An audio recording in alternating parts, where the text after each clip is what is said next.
Why do we try so hard to sound like everyone else? We look at the world's success stories and we try to mimic their path. We copy their style. We echo their words. We think that if we become them, we will be heard. But the world does not need more echoes. It needs a voice. What if the reason you feel empty is because you are singing someone else's song? This was the silence that haunted a talented young singer named Elian. He was gifted. His voice was a polished jewel, capable of replicating the most complex melodies of the great masters. In the bustling village square, he would perform, his technique flawless, his execution perfect. He could sound exactly like the legends, a living archive of their genius.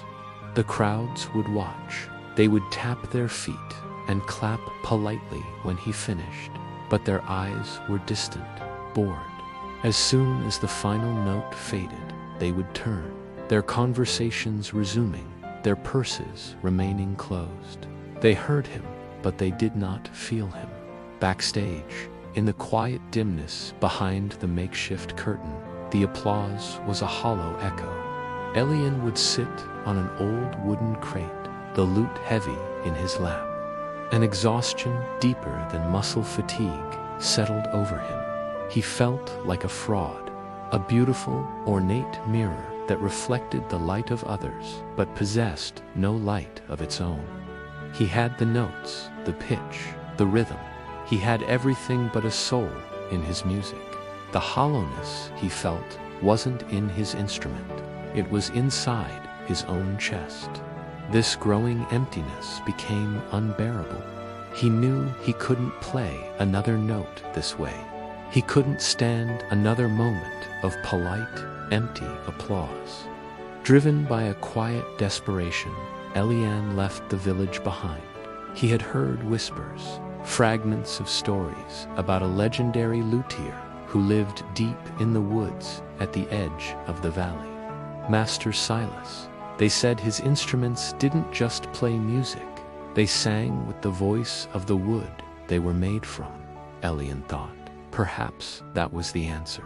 A better instrument. A magical lute that could fill the void his own voice could not. If he could just have a lute made by the master, then his music would finally have the weight and depth he craved. He journeyed for a day, following a path that dwindled from a cart track to a mere deer trail. He found the workshop nestled among ancient trees, looking as if it had grown there organically. It was a place of quiet focus. Wood shavings curled on the floor like fallen leaves, and the air smelled of sawdust, resin, and old earth. Instruments of strange and beautiful shapes hung from the walls and rested on workbenches. None of them looked alike. Some were curved like a crescent moon, others gnarled like an old oak branch. They were all unique, each a character in itself. In the center of the room, an old man with kind eyes and hands stained by decades of work was carefully tuning a small, strangely shaped harp. This was Silas. Elian approached, his heart pounding with a mixture of hope and fear. He cleared his throat. "Master Silas," he began, his voice barely a whisper. "I am Elian. I have come to ask you for an instrument."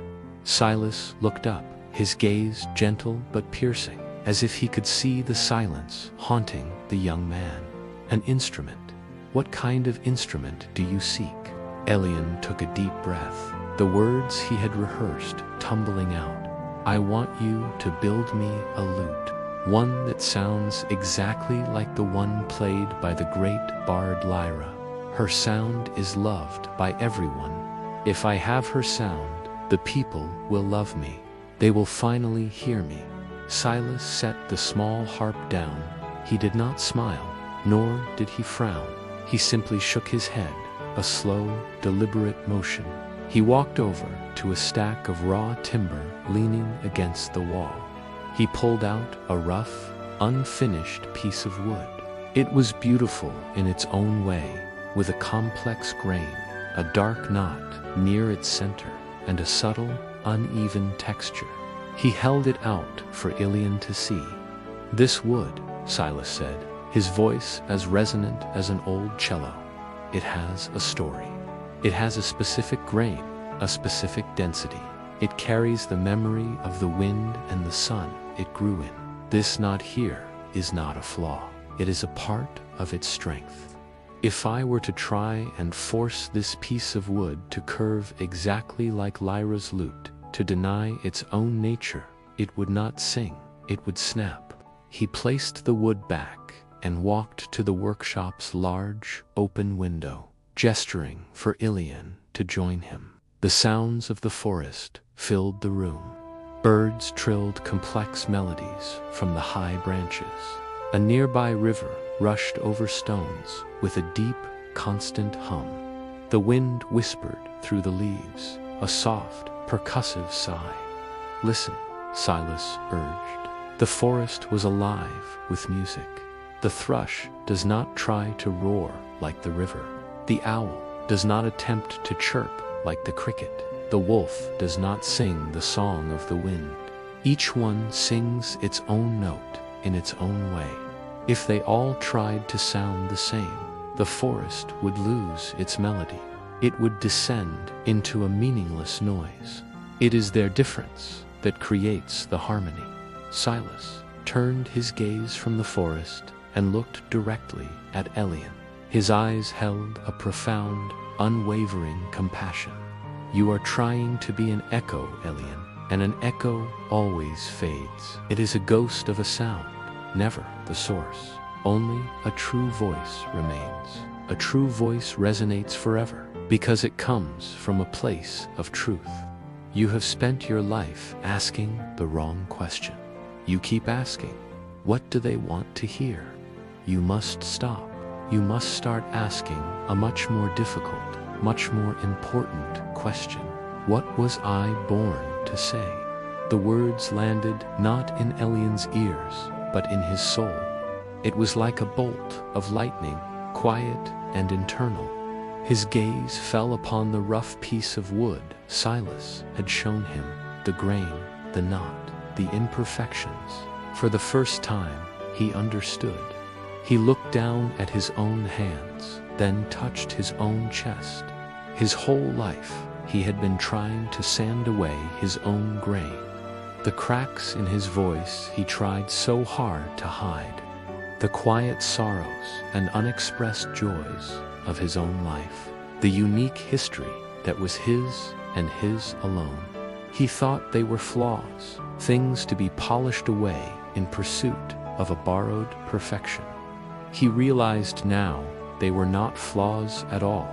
They were his resonance. They were the unique shape of his own instrument, the source of his song. The effort of trying to be Lyra, of trying to be anyone but himself, had been a heavy, suffocating weight, and in that moment, letting it go felt like his first true breath. A deep, forgotten vibration started in his chest. It was a feeling he hadn't known in years, a hum of authenticity that was quiet, yet more powerful than any applause he had ever received.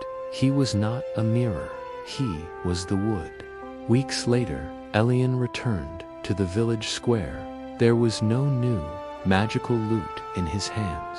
It was the same one he had always played, but the man holding it was different. He walked to the center of the square, but this time he didn't unroll the popular, complicated sheet music of the masters. He put it aside. He closed his eyes. He took a slow breath, not as a performer preparing, but as a man finding his center. Then he began to play. It was not a famous ballad. It was a simple melody, one that had no name.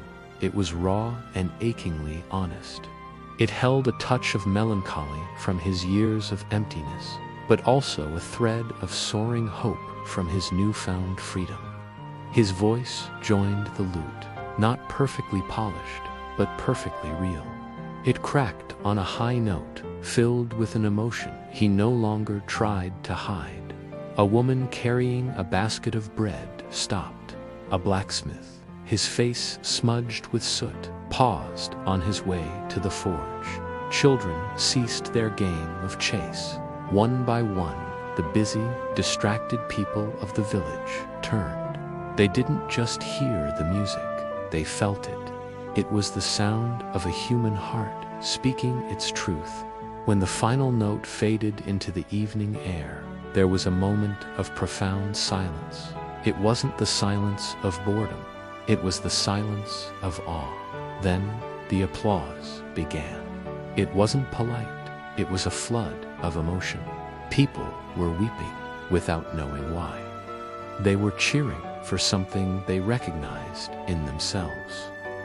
Elian opened his eyes, a tear tracing a path on his cheek. He was no longer an echo. He was finally truly singing the song only he could sing. The moral is that the world does not need another copy. It needs your authentic self. When we stop trying to be an echo of others and embrace our own unique grain and voice, we find the resonance that truly connects with others.